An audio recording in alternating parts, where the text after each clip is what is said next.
পাঠভৱন শিক্ষা ফাউণ্ডেশ্যনৰ তৃতীয় বৰ্ষপূৰ্তি উল্লহ মালহৰে উদ্বোধন। বংঘৰস্থিত পাঠভৱন শিক্ষা ফাউণ্ডেশ্যনৰ তৃতীয় বৰ্ষপূৰ্তি তিনিদিনীয়া বৰ্ণাঢ্য কাৰ্যসূচীৰে উদ্বোধন কৰা হয়।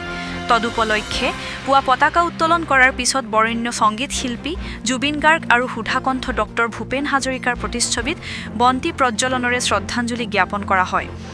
শিক্ষক গোলকচন্দ্ৰ দাসে উদ্বোধন কৰা সাংস্কৃতিক মঞ্চত চিত্ৰাংকন, নৃত্য, গীত প্ৰতিযোগিতাত স্থানপ্ৰাপ্তসকলক পুৰস্কাৰ প্ৰদান কৰা হয়।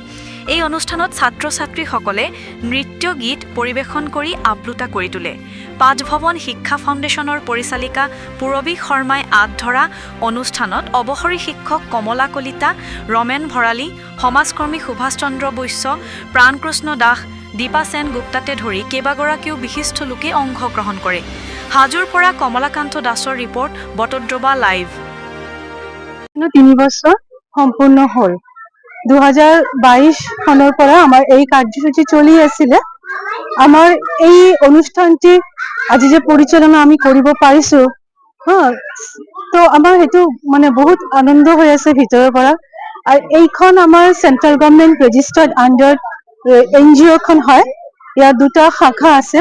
বংশতো আমাৰ 2022 চনৰ পৰা চালু হৈছে।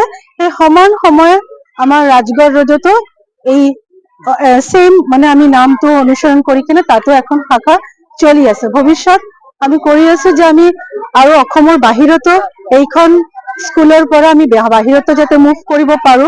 গোটা ভাৰতবৰ্ষত যাতে এই পাঠভৱন শিক্ষা ফাউণ্ডেশ্যন আমাৰ যেন এটা বিৰাট আকাৰ ৰূপ নাই, তাতে আমাৰ গৰ্ববোধ কৰি, কাৰণ আমি এইটো নৰ্থ ইষ্টৰ পৰা আমি আগবঢ়াইছো এই কাৰ্যসূচী। তৃতীয় বৰ্ষ উপলক্ষে আমি বিভিন্ন কাৰ্যসূচী ৰাখিছো, যেনেকুৱা নৃত্য ৰাখিছো, গান ৰাখিছো, গো এজ ইউ লাইক ৰাখিছো, ট্ৰেডিশ্যনেল ড্ৰেছৰ ওপৰত গো এজ ইউ ৰাইমছ, বিভিন্ন কাৰ্যসূচী আমাৰ আছে। লগতে অল আছাম কম্পিটিশনো এটা ৰাখা গৈছিল। অল আছাম কম্পিটিশনত ভাগ লোৱা ছাত্ৰ ছাত্ৰীসকলে পুৰস্কাৰ পাবলৈ সক্ষম হৈছে। আমাৰ আজিৰ এই কাৰ্যসূচীটোৰ লগত সংগতি ৰাখি আমি all Assam art, music and dance এই 3টা কাৰ্যসূচী লৈছিলো।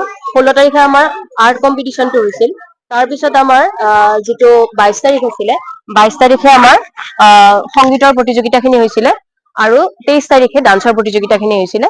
আৰু গোটেইখিনিতে আমাৰ 4টাকৈ শাখা আছিলে, ABCD, আৰু তাত গানৰ প্ৰতিযোগিতা হৈছিল 6টা, জ্যোতি সংগীত, বিষ্ণুৰাভা সংগীত, ভূপেন্দ্ৰ সংগীত, কাৰাওকে, জুবিন সংগীত আৰু ফোক, এইকেইটা হৈছিল 6টা শাখাত। নেক্সট আমাৰ ডান্সটো 5টাত হৈছিলে, ফোক, মডাৰ্ণ, ক্লাছিকেল, ছেমি ক্লাছিকেল আৰু সত্ৰীয়া, এইকেইটা। উন্নয়নৰ কাৰণে আগুৱাই যোৱাৰ ক্ষেত্ৰত আপোনালোকে কি ধৰণৰ ব্যৱস্থা গ্ৰহণ কৰাৰ কথা পৰিকল্পনা কৰিছে? হয়, আমি তেওঁলোকক মানে ছাত্ৰ ছাত্ৰীসকলক শিক্ষাৰ লগতে বিভিন্ন আউট নলেজ বিলাক দিবৰ কাৰণে চেষ্টা কৰো। আমাৰ যিটো ৱেডনেছডে ক্লাছ হয়, সেইটো আমাৰ এক্টিভিটি ক্লাছ থাকে। তাত আমি সিদিনা বিভিন্ন মানে এক্সট্ৰা কাৰিকুলাৰ এক্টিভিটি বিলাক তেওঁলোকক দিবৰ কাৰণে চেষ্টা কৰো।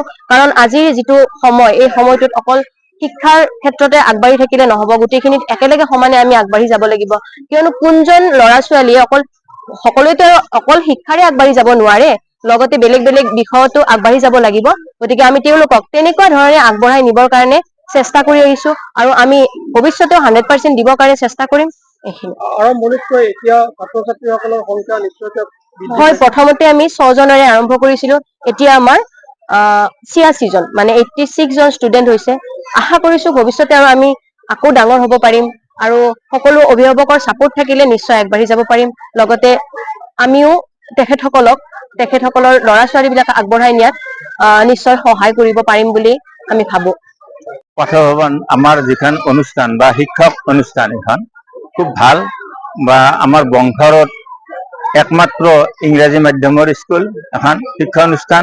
গতিকে এই স্কুলখনে বা এই শিক্ষা অনুষ্ঠানখনে বহুদূৰ আগুৱাই যাব বুলি মোৰ আশা আছে, বা এইবিলাক যিবিলাক আমাৰ বংশৰ ৰাইজ, অভিভাৱক, তেখেতসকলেও বহুত মানে আশাৰে আগবাঢ়িব বুলি মানে মোৰ আশা থাকিল।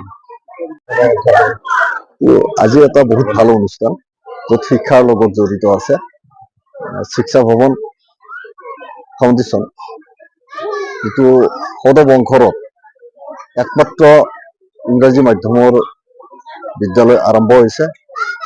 আজিৰ পৰা 3 বছৰ আগত 2022 চনত ইয়াত আৰম্ভ হৈছে। চালুকীয়া অৱস্থাত আছে। আহি বহুত ভাল লাগিল। শিক্ষা দিছো, ল'ৰা ছোৱালীক, অভিভাৱকক শিক্ষা দিছো, কৰ্মচাৰীসকলক শিক্ষা দিছো। কণ শিশুসকলক অভিভাৱকসকলে যি ধৰণে কষ্ট কৰে, ঠিক তেনেদৰে তাৰ সমগ্ৰ বিদ্যালয়খনে খুব কষ্ট কৰা পৰিলক্ষিত হৈছে। এই ক্ষেত্ৰত আপুনি কি বাৰ্তা দিব? কিন্তু শিক্ষাৰ যিটো মাধ্যম, এই শিক্ষাৰ মাধ্যমটো হ'ল এটা ত্ৰিভুজ। অভিভাৱক, শিক্ষক আৰু ছাত্ৰ ছাত্ৰী, তিনিটা বাহু লগ লাগি যেনেকে এটা ত্ৰিভুজ হয়, তাৰে যদি এটা বাহু এৰাই দিয়া হয়, পূৰ্ণাংগ ত্ৰিভুজ হ'ব নোৱাৰে। গতিকে শিক্ষাত অগ্ৰগতি ল'বলৈ হ'লে ছাত্ৰ ছাত্ৰীৰ সদিচ্ছা থাকিব লাগিব, অভিভাৱকে কষ্ট কৰিব লাগিব, ত্যাগ কৰিব লাগিব, আৰু আমাৰ যিসকল শিক্ষাগুৰু আছে তেখেতসকলেতো যথেষ্ট ত্যাগ কৰিব লাগিব। এই তিনিটা যেতিয়া মিলিব, এই শিশুসকল এদিনাখন উচ্চ শিক্ষাৰে শিক্ষিত হ'ব পাৰিব আৰু প্ৰকৃত মানৱ হ'ব পাৰিব।